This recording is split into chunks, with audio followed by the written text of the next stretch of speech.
Lawrence के लड़कों का भौकाल कम नहीं हो रहा। वीडियो जारी किया जाता है जिसमें साफ तौर पर दिखाई देता है कि राजपूत नेता की हत्या किस कदर की जाती है। लेकिन जैसे ही हत्या हुई एक पोस्ट जारी होता है जिस पोस्ट में दावा किया जाता है कि हाँ हमने हत्या करवाई है, हम लॉरेंस गैंग से जुड़े हैं। लेकिन एक दिन जैसे ही बीतता है वो पोस्ट दोबारा आता है और उसमें कहा जाता है कि इस पूरे प्रकरण में सीएम के बेटे का नाम भी है। सीएम कौन? सीएम राजस्थान के।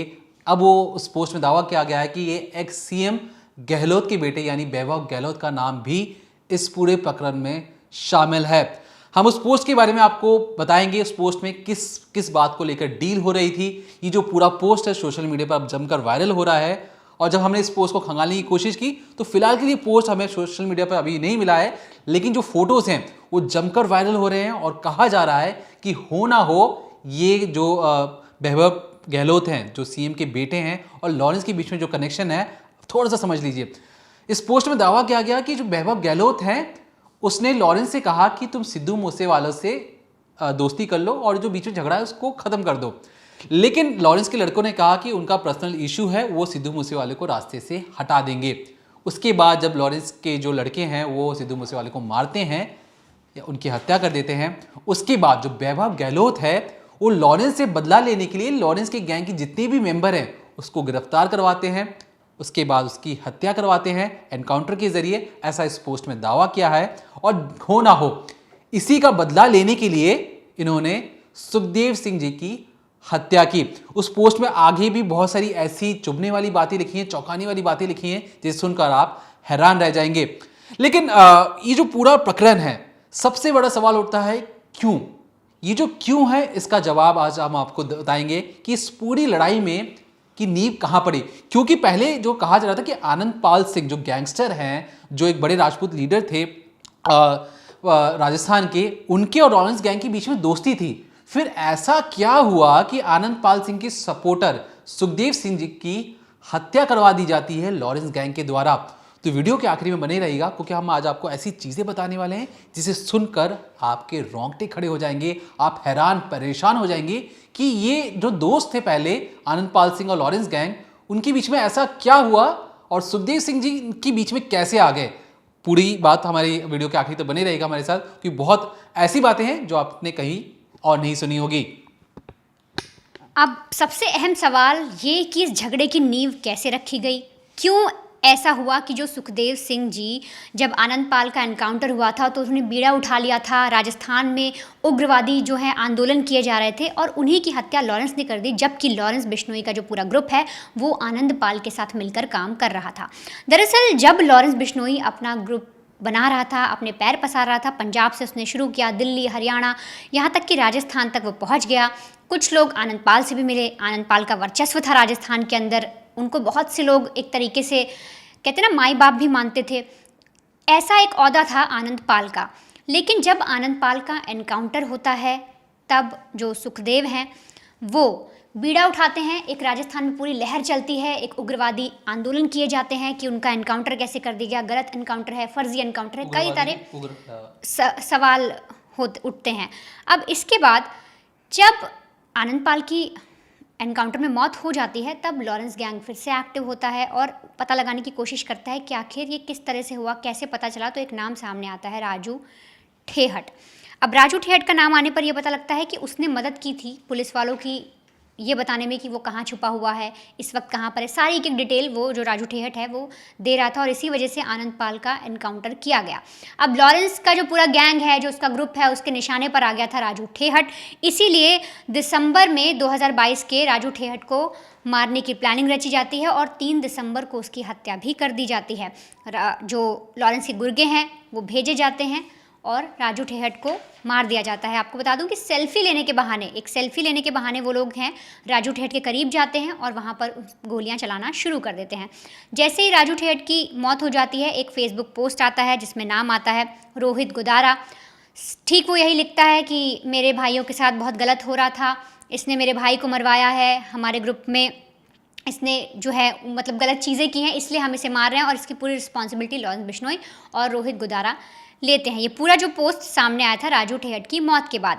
अब जब राजू ठेहट की हत्या हो जाती है इसके बाद सुखदेव सिंह जो थे गोगामेडी, वो अपना वर्चस्व वहाँ पर कायम कर रहे थे, लोग उनसे कनेक्ट हो रहे थे, उन्होंने श्री राष्ट्रीय राजपूत करनी सेना बना रखी थी, धीरे धीरे लोग उनसे जुड़ भी रहे थे, उनका एक तरीके से वहाँ पर बहुत अच्छा कहते हैं ना प्रचलन चल रहा था, लोग उन्हें जान रहे थे, उनके साथ जुड़ रहे थे।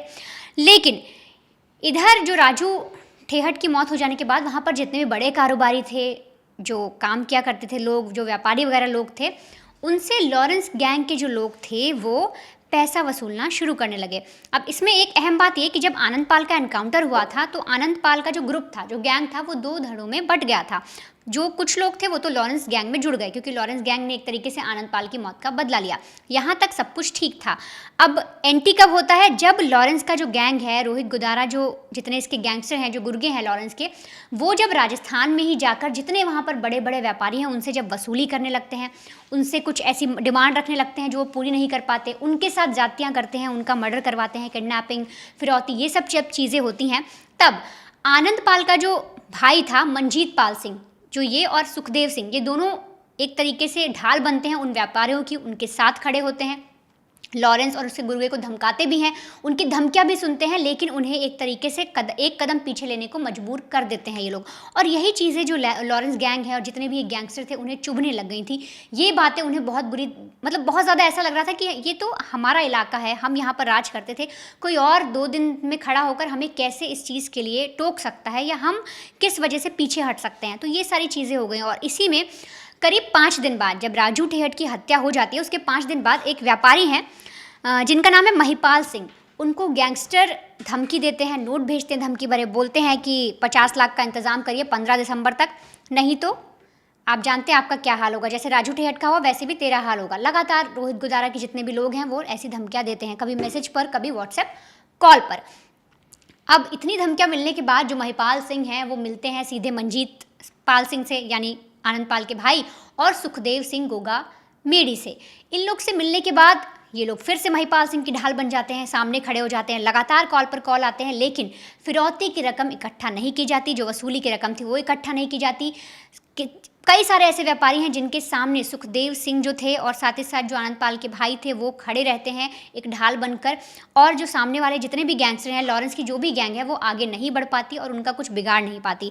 अब ये सारी जब चीज़ें हो जाती हैं तब ये बहुत ऐसी बात है, क्योंकि गैंगस्टर्स की जो लड़ाई होती है या बाहुबली की जितनी भी लड़ाई होती है वो वर्चस्व की लड़ाई होती है। आप अपने आप को साबित करते हो कि यहाँ पर सिर्फ मैं हूँ, मेरा ही राज चलता है। और वर्चस्व की लड़ाई में आपको लगता है कि जब कोई आपकी जगह ले ले या आपने किसी को धमकी दी, एक गैंगस्टर के बतौर अगर आप सोचेंगे कि आपने किसी को धमकी दी और कोई बंदा या कोई सामने से आए उसकी मदद कर दे और आप कुछ ना कर पाएँ, तो ये चीज़ें ऐसे गैंगस्टर्स को चुभने लगी थी। और इसीलिए प्लान करते हैं कि अब सुखदेव सिंह को रास्ते से हटाना है, क्योंकि वहाँ पर उनका वर्चस्व कायम हो रहा है। जो व्यापारी हैं अब वो हमें पैसे नहीं दे रहे, हमें हफ्ता नहीं मिल रहा है, बहुत सारी ऐसी चीज़ें हैं कि जो गलत होती जा रही हैं। हमारा जो ग्रुप है, एक तरीके से जो गैंग है, उसका डर ख़त्म हो रहा है, खौफ ख़त्म हो रहा है। और यही पूरी प्लानिंग प्लॉटिंग करके पूरी जेल में बैठकर पूरा नेक्सस चलता है, वहाँ से गन वगैरह अरेंज होती हैं, प्लान किया जाता है। जैसे आपने कल भी पूरा देखा होगा कि किस तरीके से संपत नेहरा को इसमें लगाया जाता है, पूरा अरेंजमेंट किया जाता है। और फिर 2 शूटर्स भेजे जाते हैं शादी का कार्ड देने के बहाने, और वहाँ पर जैसे ही वो लोग पहुँचते हैं वो नाश्ता करते हैं और कुछ ही देर में वो सुखदेव सिंह गोगामेडी पर तड़ातड़ गोलियाँ चलाना शुरू कर देते हैं। अब देखिए, जिस तरीके से भंडेता ने बताया कि ये जो लड़के हैं रोहित गोदारा, ये नाम इसलिए अपने जहन में बैठा लीजिए कि रोहित गोदारा की मैंने कुछ पुराने ऑडियो क्लिप सुने, कुछ वीडियो क्लिप्स भी सुने, जिसमें वो कई रिपोर्टर से बातचीत भी कर रहा था। रोहित गोदारा ऐसा शख्स है जिसे लगता है कि मैं किसी को मार दूंगा तो मेरा कोई बाल बाका नहीं कर सकता है।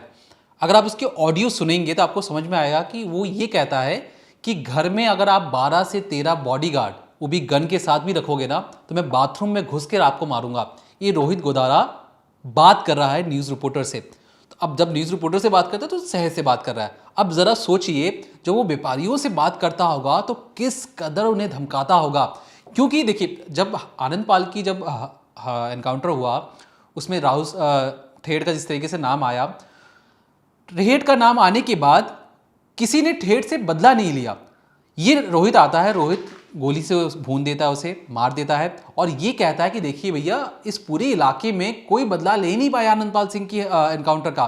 वो मैं ही हूं जिसने ठेठ को मौत के घाट उतारा है, यानी लॉरेंस गैंग ने ही बदला लिया है। तो यानी लॉरेंस गैंग का खौफ रहना चाहिए। और इसी की बलबूते याद रखिए, ठेठ की मौत के अगले 5 दिन बाद ही ये व्यापारियों से पैसा वसूलना शुरू कर देता है। कहता है मुझे पैसे चाहिए 50 लाख, नहीं तो पिछले 1 हफ्ते पहले जो कांड हुआ था तुम्हें याद होगा, नहीं तो तुम्हारे साथ भी वो ऐसे ही हाल होगा। अब जो व्यापारियों में खौफ बन जाता है, वो देखते हैं कि हमारे इलाके में एक ऐसे शख्स की मौत हुई है, वो भी गैंग वार में मौत हुई है, तो डर के मारे व्यापारी भी पैसे दे देते हैं। गोधरा को लगा कि भाई मेरे सामने तो कोई टिकेगा नहीं, लेकिन इलाके में कई और बाहुबली भी थे। व्यापारी अपनी प्रॉब्लम्स लेके उनके पास जाते, फिर उसमें सुखदेव सिंह जी का नाम जिस तरीके से सामने आया, उन्होंने बोला कि नहीं ये चीज़ें गलत हैं। वो पुलिस स्टेशन जाके कंप्लेन भी करते हैं, जिसके बाद सुखदेव सिंह को भी धमकी मिलती है फ़ोन के ज़रिए, लेकिन वो उसे दरकिनार कर देते हैं। खुद सुखदेव सिंह जी जब एक रैली को संबोधित कर रहे थे, उसमें उन्होंने कहा कि पंजाब के जो गैंगस्टर हैं मुझे AK-47 राइफल से मारने की कोशिश कर रहे हैं। अब सबसे बड़ा सवाल था जो भीड़ में जो जनता खड़ी थी कि भैया ये इन्हें कैसे पता लग गया कि पंजाब में बैठे गैंगस्टर इन्हें AK-47 राइफल से मारना चाहते हैं। तो इसके बाद पता लगता है कि ये जो पंजाब पुलिस है, जो पंजाब की ATS है, उसने सुखदेव सिंह जी से कांटेक्ट किया था और बताया था कि जो संपत नेहरा है वो AK-47 राइफल का इंतजाम कर रहा है ताकि उन्हें वो मौत के घाट उतार सके। अब जैसे ही इनपुट इन तक पहुंचता है, सुखदेव सिंह जी कमिश्नर के पास जाते हैं, कहते हैं कि भैया मेरी सुरक्षा को में दिलवाइए हमें, क्योंकि मेरी जान को खतरा है, पंजाब के गैंगस्टर मुझे मारना चाहते हैं। लेकिन कोई इस नेक्सस को समझ नहीं पा रहा था कि हो क्या रहा है। आनंदपाल सिंह और लॉरेंस गैंग पहले दोस्त थे, दोस्ती के बाद जब बदला लेने की बारी आई तो जो इलाके की जो बाहुबली थे वो कुछ कर नहीं पाए। उसके लॉरेंस इसमें आता है और लॉरेंस के जो लड़के हैं वो बदला लेते हैं, और लॉरेंस के लड़के उस बदले का खौफ दिखाकर कि देखिए भैया हमने आपके नेता का बदला तो ले लिया है, अगर आपको भी सही सलामत अपनी ज़िंदगी प्यारी लगती है तो हमें पैसे देते रहिए। और इसी को रोकने के लिए सुखदेव सिंह जी जब कांटा बन रहे थे उनके रास्ते में, तो उन्होंने सोचा कि इस कांटे को ही क्यों ना हटा दिया जाए। अब ये मामला कई दिनों से, कई सालों से चल रहा था। अब इसमें एंट्री होती है संपत नेहरा की। अब संपत नेहरा का काम क्या था कि जो लॉरेंस बोले, लेकिन लॉरेंस के लिए सबसे बड़ा दुश्मन कौन है? सलमान खान। तो उसने संपत नेहरा को कहा कि देखो भैया मैं तो जेल में बंद हूँ, गोल्डी बराड़ कनाडा में है, तुम्हारे पास 2 टारगेट है, मेरे 2 दुश्मनों को तुम मिटा दो, उसके बाद मुझे कोई प्रॉब्लम नहीं है। तो वो सलमान खान और सुखदेव सिंह को मारने का ठेका लेता है संपत नेहरा। इसके बाद सलमान खान को मारने की कोशिश भी की जाती है, लेकिन फेल हो जाता है। और जैसा कि मैंने आपको कल पिछले वीडियो में भी बताया था कि सलमान खान को नहीं मार पाने की वजह से संपत नेहरा को लगा कि वो कहीं ना कहीं लॉरेंस की नज़रों में नीचे गिर रहा है, और इसीलिए उसने सोचा कि सुखदेव सिंह को क्यों ना मारकर फिर से अपना वर्चस्व कायम किया जा सके।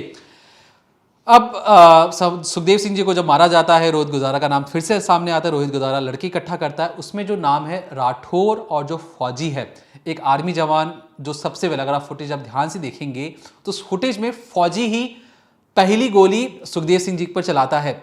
अब एक जो मैंने आपको वीडियो के शुरू में बताया था कि पोस्ट वायरल हो रहा था, उस पोस्ट में कहा गया कि देखिए जो पूरी कहानी 3 लोग आए थे उसके सुखदेव सिंह जी के घर पर।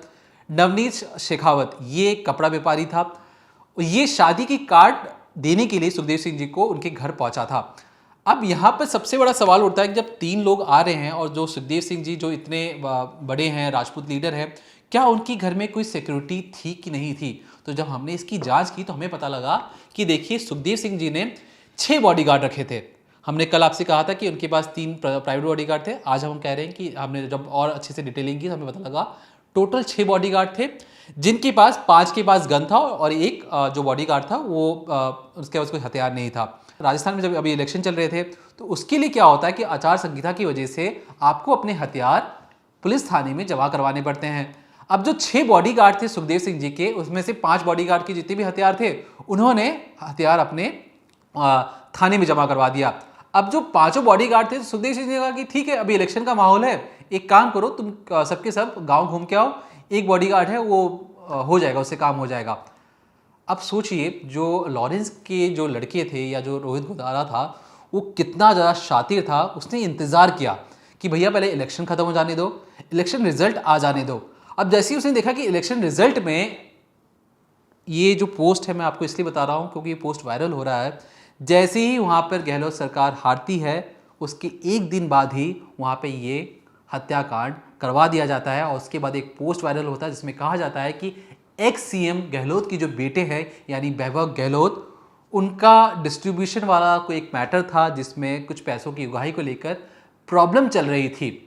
और ये इस पोस्ट में ये भी दावा किया गया कि आने वाले समय में वो कई वीडियो क्लिप्स, कई ऑडियो क्लिप्स और कई फोटोज भी जारी करेंगे जिसमें वैभव गहलोत का नाम भी शामिल है। इस पोस्ट में ये भी दावा किया जाता है कि जो सुखदेव सिंह जी को उन्होंने इसलिए मारा क्योंकि उन्होंने बार बार रास्ते का कांटा बन रहे थे और पैसे की उगाही में उन्हें दिक्कत हो रही थी। तो आपको अब तक समझ में आ चुका था ये पूरा प्रकरण क्या है। सुखदेव सिंह जी को इसलिए मारा गया क्योंकि जो इनका डिस्ट्रीब्यूशन का जो पैसा था उसमें बार बार सुखदेव सिंह जी रोड़ा बन रहे थे, उगाही नहीं हो पा रही थी। व्यापारियों से लेकर जो भी इनका बिजनेस था डिस्ट्रीब्यूशन वाला, उसमें पैसों में बार बार रोड़ा बन रहे थे, इसलिए सुखदेव सिंह जी को रास्ते से हटाया गया। ये बात समझ में आ गई आपको। अब सुखदेव सिंह जी को मारने के बाद जो पोस्ट में आगे भी कहा गया कि सिद्धू मूसेवाले से दोस्ती करने के लिए कहा गया था, लेकिन सिद्धू मूसेवाले को उन्होंने मार दिया। उसके बाद जो वैभव गहलोत जो सीएम के बेटे हैं वो एक के बाद एक लॉरेंस के लड़कों को गिरफ्तार करते हैं, एनकाउंटर कर देते हैं। लेकिन लॉरेंस जेल में बैठकर अब सोच रहा है कि उसने सुखदेव सिंह जो उसका नंबर 2 था हिट लिस्ट में, उसे तो उसने मार गिराया है। नंबर 1 सलमान खान अभी भी है, लेकिन जो लॉरेंस है उसके हिट लिस्ट में कई और नाम हैं। आज हम आपको इस वीडियो में वो भी बताएंगे कि वो कौन कौन लोग हैं जो लॉरेंस के हिट लिस्ट में हैं। अब एक एक कर हम आपको सारा नाम बता रहे हैं, अब ध्यान से सुनिएगा। लॉरेंस ने यूँ तो कहें कि बहुत ऐसे अपने दुश्मन बना रखे हैं और बहुतों को वो अपना दुश्मन मान रहा है, जिसमें सलमान खान तो नंबर 1 पर आते ही हैं और कई बार वो धमकी भी दे चुका है, यहाँ तक कि संपत नेहरा से रेकी तक करवा चुका है, लेकिन संपत नेहरा पकड़ा जाता है। इसके बाद सुखदेव सिंह जी हो गए, मूसेवाला हो गया, लेकिन ये नई दुश्मनी है। लेकिन गैंग में रहते हुए भी लॉरेंस जब नया नया लड़का था, जब उसने अपनी गैंग स्टार्ट की थी, तब से उसके ऐसे दुश्मन बन गए हैं जो अब तक उसके दुश्मन बने आ रहे हैं। और ये कोई आम लोग नहीं है, कोई बड़े सेलिब्रिटी नहीं है, ये खुद भी गैंगस्टर हैं। बम्बीहा ग्रुप, कई बार ऐसा आता है कि जब भी लॉरेंस किसी की हत्या करवाता है, चाहे वो राजू ठेहट हो या फिर सिद्धू मूसेवाला हो, इसके बाद और ज़्यादातर सिद्धू मूसेवाला के बाद हमने ये देखा कि लगातार बम्बीहा गैंग की तरफ से बहुत सारे पोस्ट आए, जिसमें एक कौशल चौधरी का पोस्ट भी था, जिसमें लिखा गया था कि अब लॉरेंस अपने दिन गिनना शुरू कर दे। जग्गू भगवानपुरिया की तरफ से भी एक पोस्ट आया था, वो भी बम्बीहा गैंग से है। तो ये इस तरीके के पोस्ट सामने आए बम्बीहा गैंग की तरफ से कि अब लॉरेंस के दिन खत्म होने वाले हैं, लॉरेंस ने हमारे भाई को मारा है, अब हम लॉरेंस से बदला लेंगे। यानी कि बम्बीहा गैंग लॉरेंस से बदला लेना चाहता है। लेकिन इसके लिए थोड़ा सा बम्बीहा गैंग मैं आपको एक्सप्लेन कर दूँ। दरअसल जो बम्बीहा गैंग है वो भी पंजाब, हरियाणा और दिल्ली में काफ़ी ज़्यादा फैला हुआ है। इसको एक जो लड़का था देवेंद्र बम्बीहा, उसने स्टार्ट किया था जब उसने लॉरेंस को देखा कि इस तरीके से उसने अपना गैंग बना रखा है। इसने भी अपने लड़के वगैरह इकट्ठा किए। फिर कॉलेज के दिनों में आपस में इन लोग की झड़प हो जाती है, जिसमें लॉरेंस का एक भाई मारा जाता है। जो उसके दोस्त यार थे उनमें से वो एक जो लॉरेंस जिसे अपना भाई बोलता था वो मारा जाता है, और उसमें मरने जो मारता है वो बम्बीहा गैंग के लोग होते हैं, देवेंद्र बम्बीहा और उसके गैंग के लोग। तब से लॉरेंस के मन में ये टीस बैठ गई कि किसी भी तरीके से मुझे उसे मारना है। और साथ ही साथ गोल्डी बराड़ का भाई यानी लॉरेंस का राइट हैंड या लॉरेंस का दिमाग या लॉरेंस का जिगरी, आप जो भी बोलना चाहें, क्योंकि जो भी लॉरेंस करता है उसमें गोल्डी बराड़ पूरी तरीके से शामिल होता है। गोल्डी बराड़ का जो भाई है वो बम्बीहा गैंग के हाथों मारा जाता है। बम्बीहा गैंग गोल्डी बराड़ के जब भाई को एक वारदात के दौरान मार देती है, तब लॉरेंस ये लेकर बैठ जाता है कि मुझे किसी भी तरीके से बम्बीहा गैंग को ख़त्म करना है, चुन चुन कर इनको मारना है। और लगातार इनमें झड़प होती भी रहती है। लेकिन जब बम्बीहा गैंग ये देखता है कि मैं लॉरेंस से टक्कर ले सकता हूँ, हमारा गैंग लॉरेंस जैसे जो इतने भी उसके चेले चपाटे उनको हरा सकता है, तो वो अपने पैर पसारने शुरू करता है। वो दिल्ली में दस्तक देता है, हरियाणा में दस्तक देता है, राजस्थान में भी घुसने की कोशिश करता है। लेकिन लॉरेंस किसी भी तरीके से उसे आगे बढ़ने नहीं देना चाहता, इसलिए इन दोनों में आपस में राइवलरी चलती रहती है। अब दुश्मनों की बात करूं लॉरेंस की, तो सबसे पहले नंबर आता है शगुनप्रीत का। शगुनप्रीत दरअसल आप लोगों ने सिद्धू मूसेवाला के टाइम पे बहुत नाम सुना होगा। ये मूसेवाला के मैनेजर थे और इन पर यह आरोप लगा था कि जो विक्की मिद्दू खेड़ा की हत्या की गई थी उसमें नाम आया था शगुनप्रीत का, लेकिन उसके बाद शगुनप्रीत फरार हो गए थे। विक्की मिद्दू खेड़ा जो थे वो गैंगस्टर लॉरेंस के बेहद करीबी थे और उनको इन्फॉर्मेशन लाकर देते थे। जेल से बाहर जो हो रहा है वो उन्हें जाकर बताते थे और उनके गुर्गों को ये बताते थे कि जेल के अंदर क्या है, कैसा सीन चल रहा है, सारी एक चीज़ें समझाते थे। दरअसल मीडिएटर थे एक तरीके से विक्की मिद्दू खेड़ा, और उनकी हत्या कर दी जाती है, जिसके बाद शगुनप्रीत का नाम सामने आता है। और उसके जैसे ही नाम सामने आता है शगुनप्रीत भाग जाता है। शगुनप्रीत तब से फरार चल रहा है, लेकिन सिद्धू मूसेवाला से वो लोग बदला ले लेते हैं और फिर लॉरेंस की जो गैंग है पूरी प्लानिंग प्लॉटिंग करके सिद्धू मूसेवाला को मौत की घाट उतार देती है। अगला नंबर आता है कौशल चौधरी। ये भी लॉरेंस की हिट लिस्ट में है, लॉरेंस का दुश्मन है। ये बम्बिहा गैंग से है। बम्बिहा गैंग के बारे में आपको पता चल ही गया कि किस तरीके से वो लॉरेंस का दुश्मन है। और जो कौशल चौधरी है, इसी ने सबसे पहले धमकी दी थी लॉरेंस को जब सिद्धू मूसेवाला की हत्या हुई थी कि अब तेरा खात्मा होना निश्चित है, मैं तुझे नहीं छोड़ूंगा। ये वही कौशल चौधरी है जो लॉरेंस की हिट लिस्ट में है। अगला नंबर है अमित डागर। ये भी बम्बिहा गैंग से ही कनेक्टेड है, ये भी बम्बिहा गैंग के लिए काम करता है। इसने जो विक्की का मर्डर हुआ था, विक्की मिद्दू खोड़ा का मोहाली में, उसमें इसका नाम सामने आया था, इसी ने आदमी प्रोवाइड कराए थे, तो इसलिए भी लॉरेंस इसके पीछे पड़ा हुआ है। ऐसे और भी 3 नाम और हैं जो लॉरेंस के बहुत बड़े दुश्मन हैं। आप वो नाम भी सुनिए और समझिए किस तरीके से लॉरेंस अब इन सब के पीछे पड़ा हुआ है। देखिए, जब कहा जाता है कि जब भी कोई गैंग है या किसी गैंग को ख़त्म करना होता है तो गैंग के सरदार को अगर आप मार देंगे तो कोई दूसरा लीडर खड़ा हो जाएगा। तो लॉरेंस इस चीज़ समझ चुका था। उसे ये लगा कि क्यों ना एक एक कर बम्बिहा गैंग की जितने भी बड़े बड़े अफसर है, जो बड़े बड़े जो उनके लोग हैं, जिसे उनकी जो लड़के हैं मानते हैं, उन्हें एक एक कर ख़त्म कर दिया जाए। तो जिस तरीके से जो वनिता ने नाम लिया अमित डागर बम्बिहा गैंग का एक बहुत ही बड़ा नाम है उस पूरे गैंग में। अमित डागर उनके हिट लिस्ट में इसलिए टॉप 3 पर है क्योंकि अमित डागर को रास्ते से हटा देंगे तो लॉरेंस गैंग का खौफ बम्बिहा गैंग में अपने आप बढ़ने लगेगा। खैर, इसके बाद जो चौथा नाम है, जो हिट लिस्ट, जो 9 लोग हैं हिट लिस्ट में, उसमें जो चौथा नाम है वो लकी पटियाल का है। अब लकी पटियाल कौन है? लकी पटियाल, देवेंद्र जो बम्बिहा था उसकी मौत के बाद लकी पटियाल ही बम्बिहा गैंग को चला रहा है। अब एक एक कर जब वो सारे लोगों को मार देगा तो लकी पटियाल ही वो एक जरिया है जिससे बम्बिहा गैंग को पूरी तरीके से खत्म किया जा सकता है। इसी लकी पटियाल के पीछे लॉरेंस हाथ धो के पड़ा हुआ है। अब जो 5वां नाम है गुरप्रीत सेखो उन्हीं की बम्बिहा गैंग का भी है और ये भी एक दूसरे गैंग से जुड़ा हुआ है। मैं उस गैंग का नाम बता दूं, विकी गोंडार गैंग। ये बम्बिहा गैंग से थोड़ा सा अलग है, लेकिन विकी गोंडार गैंग और बम्बिहा गैंग साथ मिलकर अक्सर काम भी करते हैं। तो गुरप्रीत सेखो, इसको मारने के पीछे जो तर्क है लॉरेंस का वो इसलिए है कि ताकि जो बम्बिहा गैंग के जितने भी आसपास दोस्त हैं, जो भी इसको सपोर्ट करते हैं, उन्हें भी काट दिया जाए, जिससे बम्बिहा गैंग बिल्कुल अलग थलग पड़ जाए। अब जो मैं आखिरी जो 3 नाम लेने जा रहा हूँ, 7, 8, 9 वाले हैं, उसको ध्यान से सुन लीजिए, तीनों एक ही हैं। भोलू शूटर, सनी लेफ्टी और अनिल लाट, ये तीनों बम्बिहा गैंग से ताल्लुक रखते हैं और ये शूटर्स हैं। ये सबसे अच्छे शूटर माने जाते हैं बम्बिहा गैंग के, और इन्हें मारना इसलिए ज़रूरी है क्योंकि आने वाले वक्त में ये लॉरेंस गैंग के लिए खतरा साबित हो सकते हैं और विक्की की हत्या में भी इनकी खास भूमिका थी। तो ये जो तीनों हैं, शूटरों को मारना, सरदार को मारना, दोस्तों को मारना, और जो अमित डागर जो उनका सबसे टॉप, जो अच्छा परफॉर्मर है, जो गैंग में सबसे अच्छा काम कर रहा है, अगर उसे भी रास्ते से हटा देता है लॉरेंस, तो ये कहीं ना कहीं बम्बिहा गैंग को साफ कर देगा। और एक कांटा जो लॉरेंस गैंग को भारत का नंबर 1 जो गैंगस्टर बनने से रोक रहा है बम्बिहा गैंग, अगर वो रास्ते से हट जाएगा तो आने वाले वक्त में लॉरेंस गैंग को कोई चैलेंज करने वाला, टक्कर देने वाला कोई नहीं बचेगा। और ये याद रखिए, ये जो हम बात करें, पहले हम बात करते थे दाऊद, बाहुबली, यूपी बाहुबली, मुंबई में दाऊद, ये जो गैंगस्टर ये पनप क्यों रहे हैं? देखिए, क्योंकि भारत उभरता हुआ देश है, यहाँ पे फैक्ट्रियाज आ रही हैं, लोग बिजनेस बढ़ा रहे हैं, फ्लैट्स आ रहे हैं, प्रॉपर्टीज़ में इन्वेस्टमेंट हो रहा है, रियल स्टेट में, और इन्हीं के ज़रिए ये गैंगस्टर चाहते हैं कि देखो अभी उभरते हुए देश है, अगर क्योंकि हर जगह पुलिसिंग तो है नहीं, रियल स्टेट बन रहा है, कई प्रॉपर्टीज़ खरीदी जा रही हैं, तो लोगों को डरा धमका कर जहाँ पे पुलिस नहीं है उनसे पैसे लिया जाए, उनसे उगाही किया जाए और अपने नाम का खौफ पैदा किया जा सके। और इसलिए लॉरेंस गैंग, बम्बिहा गैंग जैसे जो गैंग है, ये अपना फन उठाकर समाज में दहशत पैदा कर रहे हैं। ज़्यादा जानकारी के लिए देखते रहिए क्राइम तक।